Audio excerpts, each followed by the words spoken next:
사도행전 11장 26절 말씀입니다. 사도행전 11장 26절 말씀 우리 한 절만 같이 보도록 하겠습니다. 사도행전 11장 26절 말씀 한 절입니다. 우리 같이 큰 목소리로 같이 보도록 하겠습니다. 시작.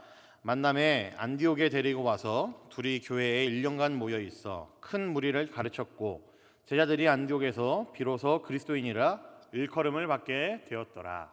아멘. 우리 제자들이부터 한 번 더 읽어볼까요? 26절에 제자들이부터 한 번 더 읽겠습니다. 제자들이 시작. 제자들이 안디옥에서 비로소 그리스도인이라 일컬음을 받게 되었더라. 아멘.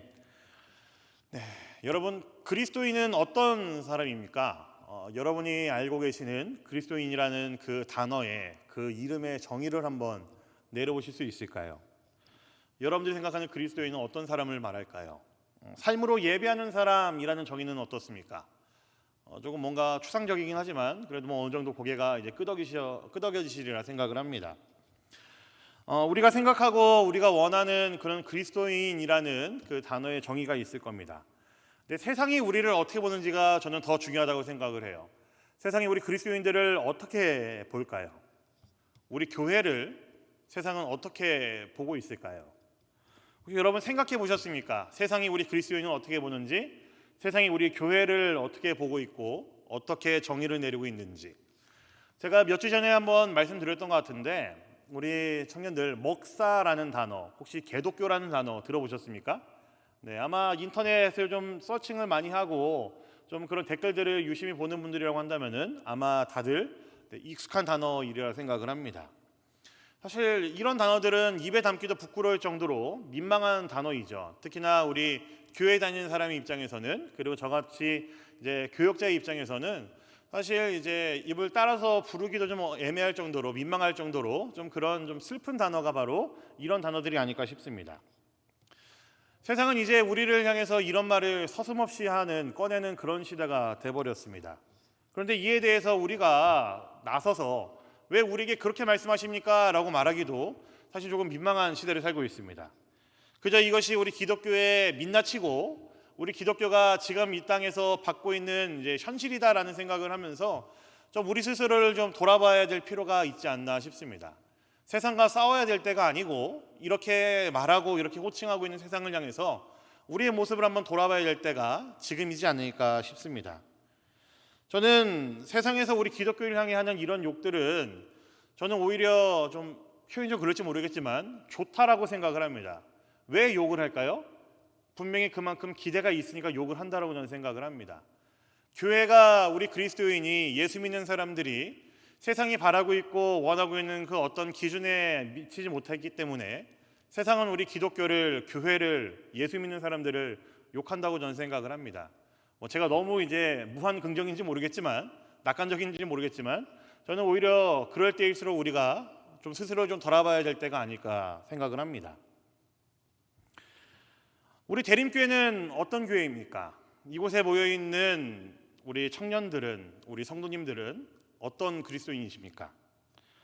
우리 오늘 말씀을 통해서 우리의 그리스도인이라는 이 단어의 의미가 무엇인지를 함께 생각해 보려고 합니다. 그리스도인답다, 교회답다라는 이 표현이 갖고 있는 그 의미가 오늘 무슨 의미를 가지고 있는지, 이 시대를 살고 있는 우리에게 어떠한 메시지를 던지는지를 우리가 좀 함께 고민하고 좀 나눠보는 시간을 갖기를 원합니다. 오늘 우리가 읽은 이 사도행전 11장 말씀은요, 되게 특이한 말씀입니다. 세상에서 우리를, 예수 그리스도를 따르는 사람들을 향해 붙이는 이름, 그리스도인이라는 이 단어가, 이 이름이 제일 먼저 등장하는 것이 바로 사도행전 11장 26절 말씀이기 때문에 그렇습니다. 성경 전체를 뒤져봐도 그리스도인이라는 단어가 많이 나오는 게 아니고 딱 3번 나옵니다. 근데 그 중에 제일 먼저 등장하는 것이 바로 사도행전 11장 26절, 오늘 우리가 읽은 이 말씀에 제일 먼저 등장을 합니다. 그리스도인, 성경의 언어로는 크리스티아누스라는 단어가 오늘 제일 먼저 등장을 하고 있습니다. 자주 등장하지 않는 단어이기 때문에 이 그리스도인이라는 단어가 갖고 있는 의미가 무엇인지를 당장 우리가 딱 보자마자 알기는 좀 힘듭니다. 그래서 우리가 조금 좀 뒤로 거꾸로 올라가는 그런 작업들을 해야 되는데, 우리가 읽은 말씀에 속해 있는 사도행전 11장 말씀을 유심히 들여다보면은 이 그리스도인이라는 단어가 어떤 의미를 가지고 있고 어떤 상황에서 쓰여져 있는지를 우리가 조금 추적해 볼 수가 있습니다. 오늘 본문보다 조금 더 앞인 사도행전 10장을 보면은 우리가 잘 아는 유명한 이야기가 등장을 하죠.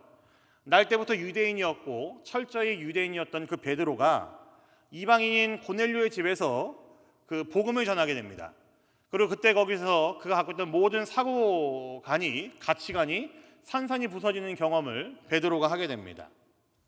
놀랄만한 이 성령의 은혜를 체험하고 난 이후에 사도행전 11장에서 이제 베드로가 예루살렘 교회로 돌아와서 그가 경험했던 것들을 전하기 시작합니다. 그래서 이방인들에게도 복음의 길이 열렸고, 우리 하나님의 그 복음은, 예수 그리스도의 복음은 유대인들만의 복음이 아니라 온 세상을 향한 복음이다라는 이야기들을 이제 베드로가 예루살렘 교회 앞에서 하게 되죠.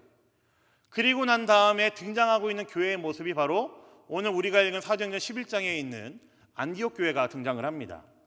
그 흐름을 좀 기억하실 필요가 있습니다. 사도행전 10장에서 베드로와 고넬료의 사건 이후 예수 그리스도의 복음이 유대인들만의 복음이 아니고 예루살렘만의 복음이 아니다, 그것을 확인하고 난 이후에 11장에서는 이방인의 교회인 안디옥 교회가 세워지게 되는 거죠.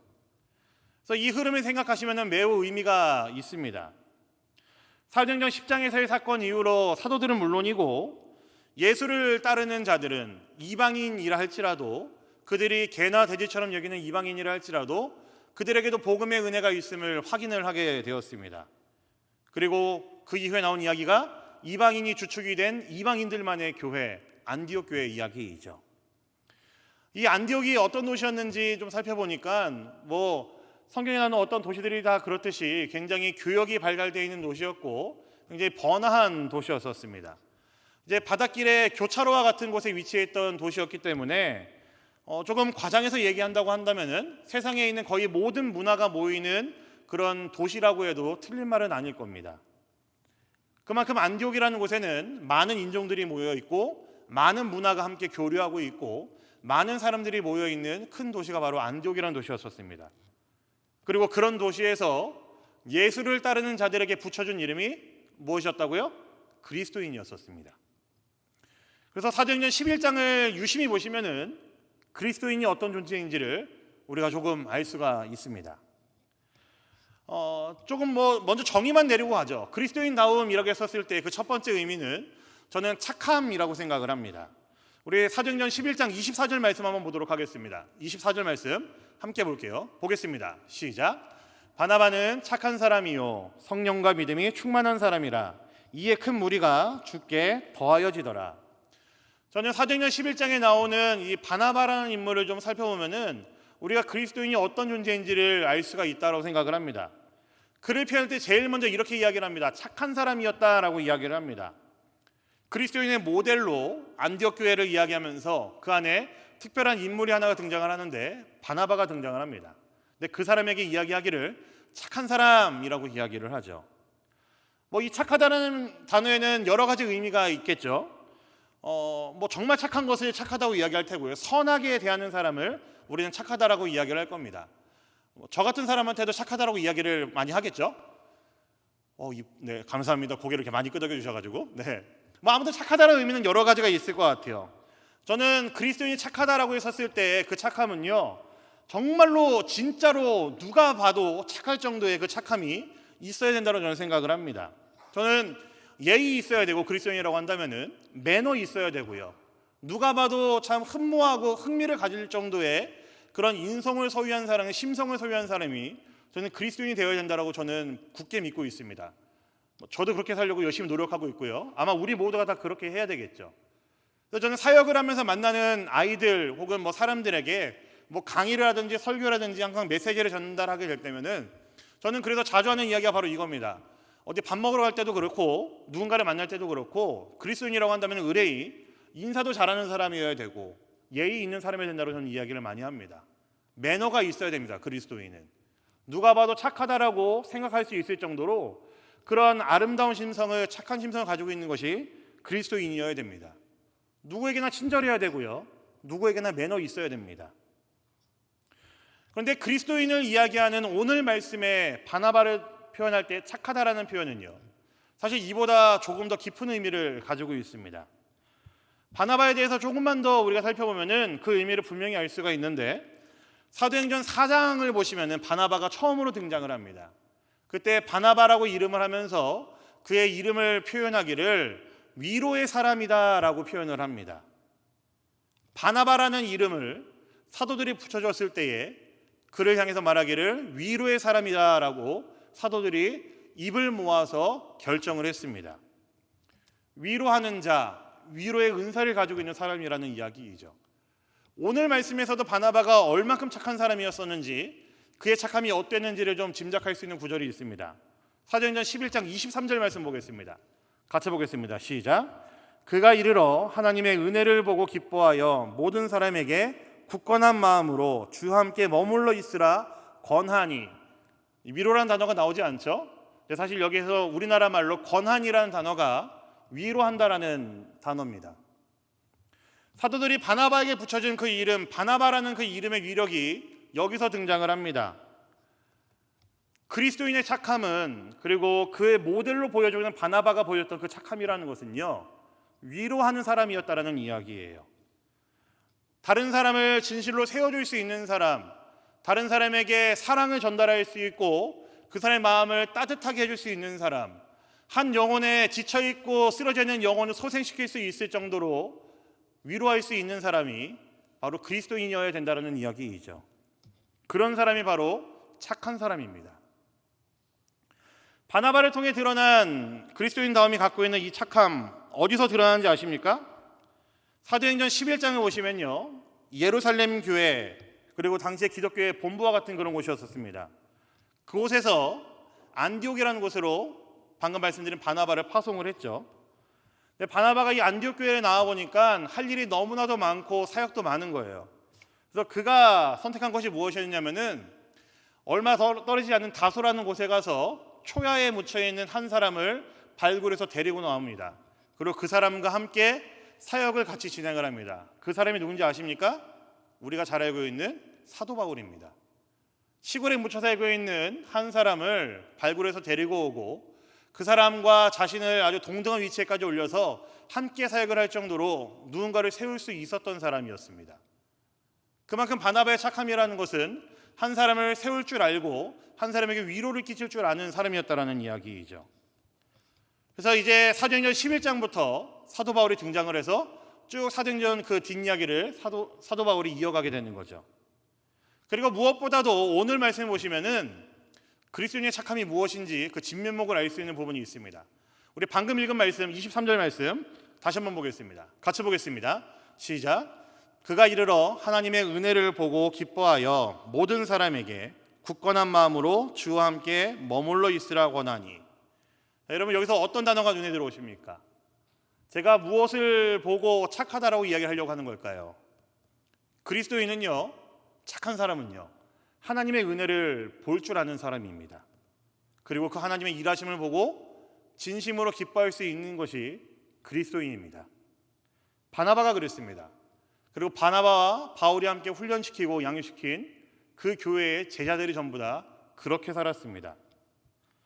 오늘 우리가 읽은 본문 그 이후에 27절부터 30절까지 보시면요, 바울과 바나바가 양육해낸 안디옥 교회의 그리스도인들이 어떻게 살았는지를 볼 수가 있는데 이런 내용이 기록되어 있어요.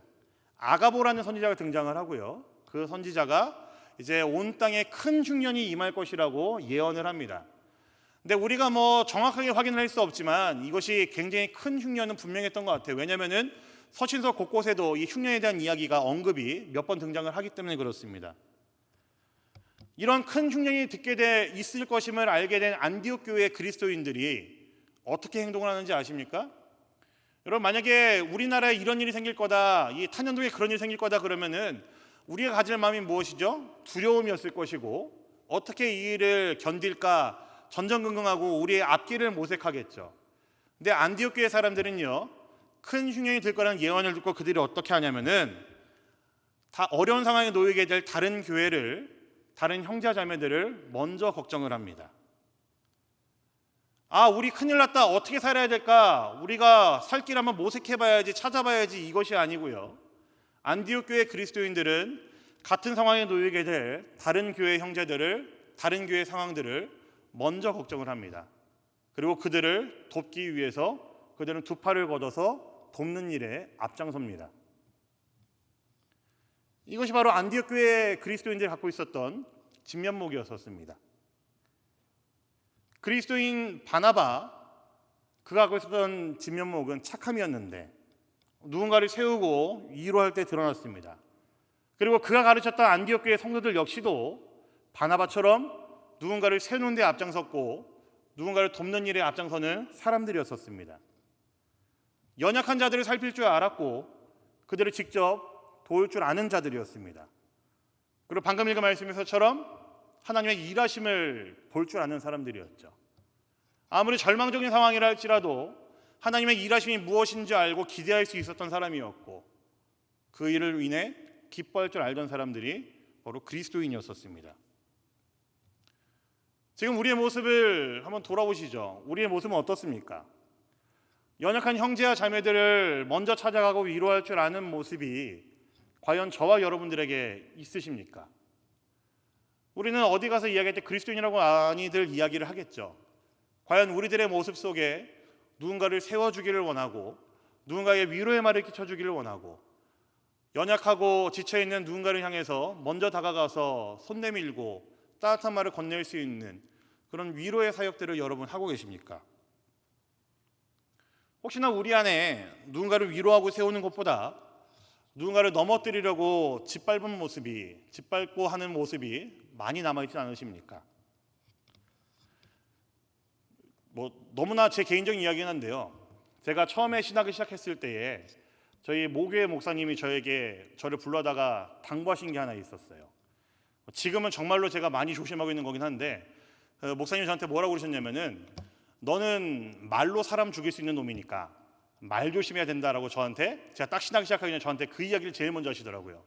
다른 거 필요 없다. 너는 말부터 조심하면 된다. 그런 얘기를 하시더라고요.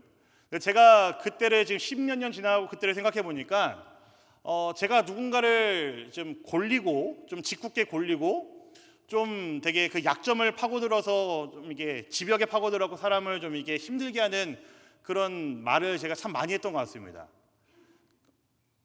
효과음도 좋네요. 네. 제일 먼저 버려야 될 것이 저한테 그런 모습이라고 저를 제일 잘하는 목사님께서 그렇게 이야기를 하셨습니다. 물론 지금은 최대한 안 하려고 노력하고 있고 열심히 그런 저의 본성과 싸우고 있긴 한데 우리 그리스도인은요 누군가를 세우는 사람이어야 됩니다. 누군가에게 상처 주는 것보다 누군가를 짓밟는 것보다 어려운 가운데 있는 사람들, 마음에 낙심되어 있는 사람들을 찾아가서 먼저 위로할 줄 알고 그들에게 손길을 건넬 수 있는 것이 우리 그리스도인이어야 한다는 이야기이죠. 그리스도인이라고 했을 때 착하다라고 했었을 때 그 의미가 바로 여기에 있습니다. 우리는 위로하는 사람들이어야 되고요, 도울 줄 아는 사람들이어야 됩니다. 그리고 하나님의 일하심을 같이 기대하고 보면서 기뻐할 줄 아는 모습이 우리에게 있어야 된다는 이야기이죠. 여러분들은 하나님의 일하심에 대한 기대가 있으십니까? 하나님의 은혜를 볼 줄 아는 그 눈이, 그 마음이 있으십니까? 어려운 상황 가운데 놓여있는 우리 형제 자매들을 먼저 찾아가고 먼저 다가가서 그들을 위로하고 세울 수 있는 그런 넉넉함이 있으십니까? 우리는 그런 사람들이 되어야 됩니다. 우리는 그런 착한 사람들이 되어야 됩니다. 그리스도인이 가져야 되는 또 다른 모습은요, 저는 이런 단어로 정의를 해봤습니다. 저는 평범함이라고 정의를 좀 해봤습니다. 안디옥 교회의 시작을 보면요, 이것을 너무나 분명하게 알 수가 있습니다. 사도행전 11장 19절부터 20절까지 말씀 보시면요, 이렇게 기록이 되어 있어요. 한번 같이 보시죠. 19절부터 20절까지 말씀입니다. 같이 보겠습니다. 시작. 그때 스데반의 일로 일어난 환란으로 말미암아 흩어진 자들이 베니게와 구브로와 안디옥까지 이르러 유대인에게만 말씀을 전하는데 그 중에 구브로와 구레네 몇 사람이 안디옥에 이르러 헬라인에게도 말하여 주 예수를 전파하니. 스데반 집사가 그 순교할 때에 교회는 아주 큰 박해를 받았습니다. 그때 그 박해를 피해서 도망친 사람들이 있는데 그 사람들로부터 이 안디옥 교회가 시작되었다는 이야기를 방금 우리가 읽은 말씀에서 확인을 할 수가 있죠. 여러분 근데 잘 보시면요, 안디옥 교회의 시작이 사도들 때문에 시작된 것이 아니었었습니다. 어떤 신비한 이적을 갖고 있는 사람, 은사를 갖고 있는 사람 때문에 시작한 것이 절대 아니었습니다. 19절 말씀 보시면은 안디옥 교회 시작을 어떤 사람들로 하고 있냐면요, 흩어진 자들입니다. 다른 표현 하나도 없고요, 그저 흩어진 자들 때문에 교회가 시작이 되었다라고 이야기를 하고 있습니다. 그리고 또 19절 보시면은 이렇게 표현되어 있어요. 흩어진 자들이 했던 일이 말씀을 전하는데 라고 되어 있습니다. 이게 조금 성경 언어라면 로고스 랄레오라는 이 표현인데요, 이것이 그냥 어떤 거창한 표현 아닙니다. 뭐 웅변을 했다, 뭐 설교를 했다, 선포를 했다, 이런 표현 아닙니다. 이 로고스 랄레오라는 표현은요, 그냥 일상적인 대화를 이어나갔다, 그들의 삶에서 그냥 이야기를 나눴다, 뭐 개인적인 사담을 나눴다, 이런 뜻입니다. 담소를 나눴다, 이런 뜻입니다. 교회의 박해로 인해서 흩어진 그리스도인들, 이 이방 곳곳으로 흩어진 자들이 했던 일은요, 사람들을 만나는 일이었었습니다. 부드러운 대화로 일상에서 그들은 많은 사람들을 만났고 이야기를 나눴겠죠. 근데 그 결과가 무엇이냐면요, 20절 말씀 보시면 이렇게 되어 있습니다. 마지막쯤에 구브로와 구레네 몇 사람은 헬라인에게도 전했습니다. 근데 이때 사용된 표현은요, 또 다릅니다. 유앙겔리조라는 표현을 쓰고 있습니다. 우리에게 너무나 익숙한 단어였죠? 무슨 뜻일까요? 복음을 전했다라고 되어 있습니다. 교회의 시작이요, 예수님의 12제자가 아니었었습니다.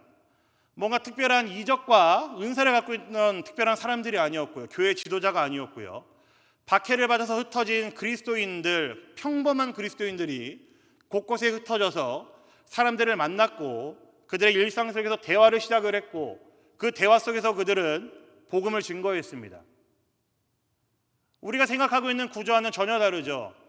교회에서 정식으로 파송을 받은 어떤 사람이 가서 사역을 시작해서 교회가 생긴 것이 아니고요, 자연스럽게 박해를 받아 흩어진 그리스도인들, 사회 곳곳으로 유입돼서 흘러갔던 그리스도인들이 그들이 있는 자리에서 평범한 대화를 나누기 시작했고, 일상적인 대화를 나누기 시작했고, 그 대화 속에서 그들은 예수님을 나타냈고 보였다라는 이야기입니다. 그들의 평범한 일상 가운데서, 그들의 평범함 속에서 예수 그리스도를 보였고 그리스도인 다움을 보였다라는 이야기이죠. 저는 복음을 선포하는 것은 그래서 그냥 입술로 하는 것이 아니라고 저는 믿고 있습니다. 우리의 삶으로 보여야 되고요, 어떤 말 자체가 아니라 그 말하는 모든 대화의 흐름 속에서 보여야 되는 것이 복음이다라고 저는 믿고 있습니다. 박해를 받아 흩어진 그들의 삶이 달랐습니다. 그들의 일상이 달랐겠죠. 그러니까 그들의 대화가 달랐음을 많은 사람들이 경험했을 겁니다. 그들의 대화 속에서 이 믿지 않던 사람들은 예수님의 흔적을 찾았을 겁니다. 그래서 교회가 시작이 되었죠. 이방인들이 주축이 된 교회, 안디옥 교회가 그래서 시작을 했습니다. 흩어진 자들의 일상 속에서 그들의 그리스도인 다움이 보였다라는 이야기이죠. 처음에 이야기했던 착함은 말할 것도 없고, 그들의 모든 대화 속에서 정말 저들에게는 뭔가 다른 특별한 것이 있네라는 흥미를 자아냈고 사람들로 하여금 예수를 찾게 했다라는 이야기입니다. 일상의 그리스도인다움, 평범함 속의 그리스도인다움이라는 것은 어느샌가 우리나라에서 대세가 되었던 청부론이 아닙니다. 그리스도인들은 뭐 성공을 해갖고 어떤 높은 위치에 놓였을 때에 그리스도인다움을 보여야 된다라고 이야기하는 그런 청부론이 절대로 아닙니다. 또 반대는 청빈론이라는 것도 있습니다. 그리스도인은 너무나 그 가난한 모습을 통해서, 연약한 모습을 통해서 가난하게 사는 것으로 그리스도인다움을 보여야 한다라고 주장한 청빈론도 있습니다. 그런 것도 아닙니다.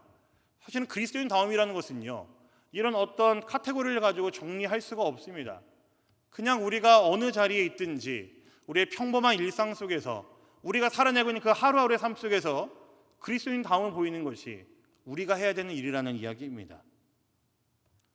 가난하건 부자이건, 영향력이 높은 자리에 있든지 없는 자리에 있든지, 혹은 우리가 많은 사람을 만나는 자리든지 아니면 만나는 사람이 적은 소수의 자리에 있든지, 그런 것과는 구분 없이 우리는 우리의 일상에서 그리스도인다움을 보여야 되는 자들이라는 이야기이죠. 어떻게 살아야지 여러분 그리스도인다움이 보여지겠습니까? 우리가 살고 있는 일상 하나하나가, 우리의 매일의 삶, 매일매일의 삶이 정말로 그리스도인이어야 된다는 이야기입니다. 우리의 삶 하나하나가 저와 여러분들의 사역의 현장이어야 되고, 우리의 매일매일의 삶이, 반복되는 매일매일의 삶이 정말로 예수님을 찾을 수밖에 없는, 찾아낼 수밖에 없는 그런 삶이어야 된다는 이야기이죠. 적어도 초대교회 당시의 성도들에게는, 그리스도인들에게는 이 개념이 분명히 있었습니다. 우리처럼 무엇인가를 구분하는 것이 아니고요. 초대교회 성도들의 마음에는, 생각 속에는 그들의 삶이 선교이고 그들의 삶이 전도의 현장이고 그들의 일상에서 예수 그리스도를 증거해야 된다는 생각이 분명히 있었습니다. 여러분들은 어떻게 살고 계십니까? 우리 청년들은 어떤 삶을 살고 계십니까? 여러분들의 직장이, 여러분들의 가정이, 여러분들이 가장 오래 머무는 그 일상이 여러분들의 그리스도인다움을 먼저 보여야 되는 사투의 현장이어야 된다는 그 생각이 있으십니까? 예수 그리스도를 여러분들의 삶에서 증거해야 된다라는, 보여야 된다라는 그 분명한 생각이 여러분들 마음 가운데 있으십니까? 우리는 어느 곳에 있든지 그리스도인으로 살아야 됩니다. 성실하게 살아야 되고요. 다른 사람들에게 최선을 다하는 모습을 보여야 됩니다. 우리의 평범한 대화 속에서, 일상의 대화 속에서 우리 예수님이 어떤 분인지 다른 사람도 느낄 수 있을 정도로 우리의 선함을, 우리의 착함을 보일 수 있는 자들이어야 됩니다. 제가 처음에 말씀드렸던 것처럼 이 안디옥이라는 도시는 아주 어마어마한 대도시였고 교역 도시였습니다. 조금만 더 과장을 해보자면은 아마 세상에 있는 거의 모든 문화가 모이는 곳이 아마 이 안디옥이었을 것이고요. 세상의 모든 언어와 종교가 모이는 곳이 바로 안디옥이었을 겁니다. 헬라인, 유대인, 로마인 다 구분이 없이 모이는 곳이 바로 안디옥이었을 겁니다. 그런데 그 중에 다른 인종이 하나가 등장을 합니다. 그 많은 인종들이 모여있는 그 도시에서 헬라인도 아닌 것이, 로마인도 아닌 것이, 유대인도 아닌 것이 등장을 합니다. 그래서 사람들이 그들에게 붙여준 이름이 그리스도인입니다. 한번 상상해 보실 수 있겠습니까, 여러분? 많은 인종들이 모여있고 많은 문화가 있고 많은 사람들이 모여있는 그곳에서 왜 어떤 부류의 사람들을 보고 그들을 그리스도인이라고 단어를 지었을까요? 달랐으니까 그렇겠죠. 안디옥에 있는 그 어떤 인종들과도 다른 모습을 가지고 있었고 다른 생활상을 가지고 있었고 다른 일상을 살았기 때문에 그들을 전부 다 총칭하기를 그리스도인이라고 불렀을 겁니다. 유대인들과 달랐습니다. 비슷하면서 달랐고요. 로마인, 헬라인처럼 생겼지만 복싱을 그렇게 갖췄지만 일상이 달랐습니다. 그들이 하던 것들과는 분명히 달랐습니다. 주피터니 제우스니 아테네니 그런 신들을 부르는 사람들 많이 있었지만 이들의 입술에서는 예수 그리스도란 단어가 항상 등장을 했고 하나님의 일하심이 무엇인지 알면서 이들은 그들의 가난함을, 그들이 받고 있는 고난들을, 어려움들을 기꺼이 기쁨으로 여겼었고 그럼에도 불구하고 품위가 있었습니다. 주인과 노예라는 분명한 계급이 있었음에도 불구하고 주인은 노예를 대할 때에 참으로 사랑으로 대했고 노예들 역시도 그들의 증오의 대상인 주인을 대할 때에 기쁨으로 섬겼고 정말로 자신의 상전인 것처럼 섬겼습니다. 그들이 구분 없이 한 테이블에서 식사를 같이 하고 입술을 맞추기도 했습니다. 그들의 계급에 구분 없이 그들은 그런 사랑의 삶을 살았습니다. 열린 사람들이었었고 그들의 공동체가 활짝 열려 있었습니다. 그리고 그 공동체는 사랑이 넘쳤습니다. 자신들도 지질이 못 사는데도 불구하고 항상 누군가를 돕기 위해 있었고 그들에게 먼저 다가가기로 했었던 사람들이 그리스도인이었습니다. 그래서 이들을 향해 무수히 많은 다른 문화의 사람들, 무수히 많은 다른 언어의 그리고 종교의 사람들, 그들을 말하기를 그리스도인이라고 붙이기 시작한 거죠. 분명히 그리스도인이라는 단어는요, 우리들이 붙인 이름이 아닙니다. 외부에서 붙여진 이름이 그리스도인입니다. 왜냐하면은 교회에서는 서로를 표현하기를 형제, 자매라고 이야기했기 때문에 그리스도인 단어는 분명히 쓴 적이 없습니다. 외부에서 사람들이 교회를 볼 때에, 그 안에 예수님 믿는 사람들을 볼 때에, 그들과 다른 일상을 살고 있는 그들을 볼 때에 붙여진 이름이 그리스도인이라는 단어라는 이야기이죠. 그리스도인 그리고 교회는요, 세상에 없었던 공동체였고 세상에 등장하지 않았었던 신인류였습니다. 그러니까 여러분, 우리가 그리스도인이라고 불리는 것에 대해서 자부심을 가지셔야 됩니다. 우리가 그리스도인, 예수를 따르는 사람들이라는 이 표현에 대해서 여러분들은 정말로 자부심을 가지셔도 됩니다. 우리 교회는 그리스도인들의 모임이 맞습니까? 이곳에 모인 우리 청년들은 정말로 그리스도인이 맞습니까? 여러분들은 정말로 그리스도인답게 살고 계십니까? 제가 청년 때 제자훈련을 받을 때에 저희 그 모교회 목사님께서 이런 이야기를 했던 것이 기억이 납니다. 돌아가신 이제 옥하늘 목사님이 사랑의 교회에서 제자훈련 시작했을 때에 강남 어디를 가도 그 강남에 있는 그 많은 사람들이 저 사람은 사랑의 교회 교인이구나라는 것을 다 알았다고 합니다. 왜 알았을까요? 명찰을 붙이고 다녀가지고? 아니요. 그들의 말하는 거, 그들의 행동하는 거, 그들의 모습이 달랐기 때문에 강남 어디를 가도 많은 사람들이 저 사람은 사랑의 교회 교인이구나라는 것을 다 알았다고 합니다. 사랑의 교회에서 제자훈련 받은 사람들은 그들의 일상이 달랐고 말투가 달랐고 그들의 행동하는 그 생활 양식이 분명히 달랐다라는 이야기이죠. 여러분, 우리 그리스도인들의 모습이 이래야 되지 않겠습니까? 세상과는 다른 모습을 우리가 보여야 되지 않겠습니까? 제가 지난주에 말미에 좀 우스갯소리로 이야기를 했지만 저는 제가 살면서 제일 걱정하고 있는 것은 제가 어디 가서 저 교회 다닙니다 목사라고 했었을 때에 사람들이 그것에 의아하게 여길까 봐 저는 제일 걱정을 하고 있습니다. 그래서 더 행동을 신경 쓰려고 하고요, 말하는 거를 더 신경 쓰려고 합니다. 그래서 우스갯소리긴 하지만 저희 교회 교역자실에 어떤 큰 선배님은 저한테 그래서 꼭 이제 명함을 갖고 다니라고 이야기를 하셨거든요. 누가 이게 놀라시면 이제 보여드리면서 이제 목사인 거를 확실히 이제 보여드리라고, 그래야 사람들 안심시켜주라고 그런 얘기를 하셨는데 창피한 이야기죠. 세상에 어디를 갔는데 제가 그리스도인입니다, 교회 다닙니다라고 했었을 때에 사람들이 놀란다면은, 사람들이 의아하게 여긴다면은 그건 창피한 일이라고 저는 생각을 합니다. 여러분들도 그래야 되지 않겠습니까? 세상과는 다른 모습, 그리스도인다운 모습을 세상 가운데 보여야 되지 않겠습니까? 우리 대림교회가 나아가야 되는 방향, 우리 청년부가 함께 머리 맞대고 고민하고 함께 많은 생각들을 공유해야 될 부분이 어디겠습니까? 세상에서 어떻게 다른 모습으로 살까? 우리는 이것에 같이 고민해야 되고, 우리가 교회가 모였을 때 우리가 세상을 위해 무슨 일을 해야 될까? 이걸 우리가 제일 먼저 고민해야 되고, 우리가 누군가를 세워줄 수 있는 그런 모임, 누군가를 살릴 수 있는 그런 모임이 되어야 될 것을 먼저 고민해야 되지 않겠습니까? 누군가를 상처 주고 짓밟는 것보다, 누군가의 허물을 드러내는 것보다 누군가의 영혼을 따뜻하게 세워줄 수 있고 위로할 수 있는 모임이 바로 저와 여러분들의 모임이 되어야 되지 않겠습니까? 우리 교회는 어떻습니까? 이런 그리스도인들 넘쳐나고 있습니까? 여러분들 그런 그리스도인답게 살고 있으십니까? 혹시 교회에 올 때만 교묘하게 포장을 해서 예배 드릴 때만 그리스도인으로 살고 있는 것은 아니십니까? 사랑하는 우리 대림교회 청년부 여러분, 우리 성도님들, 우리의 일상이 그리스도인다워야 됩니다. 우리의 매일매일의 삶이 세상과는 달라야 됩니다. 물론 이 말은 저에게도 스스로 하는 말이기도 합니다. 저도 여러분들과 같이 이 길을 걸어가면서 저도 참으로 그리스도인답게 사는 것이 무엇인지를 매일 고민할 거예요. 저도 매일 그렇게 살기 위해 부단히 노력을 할 거고요, 매일매일 제 본성 가운데서 도사리고 있는 그 못된 마음을 꺾기 위해 저는 저의 일상에서 저도 역시 노력을 할 겁니다.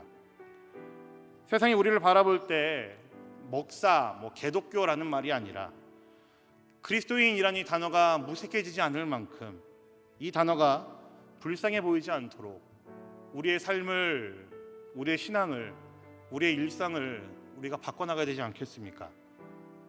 여러분들의 말 속에서 그리스도인다움이 드러나게 되기를 간절히 소망합니다.